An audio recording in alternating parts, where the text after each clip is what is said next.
In this video, you will learn what are various ways to troubleshoot your Netgear Range Extender device EX6120 in case you are unable to connect to your Apple device or face an error, or maybe a weak signal. The first thing that you can do is try rebooting your Netgear Range Extender and your router. Second, if this does not solve the problem, then try factory resetting your Netgear Range Extender. Or set up your Netgear Range Extender again.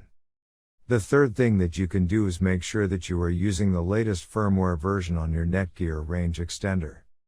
If you do not know how to update firmware, watch one of our videos on it.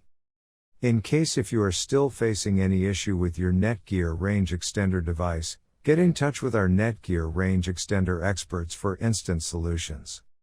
Thanks for watching our video, and do not forget to like, share and comment on the video, so that you never miss any video from our channel.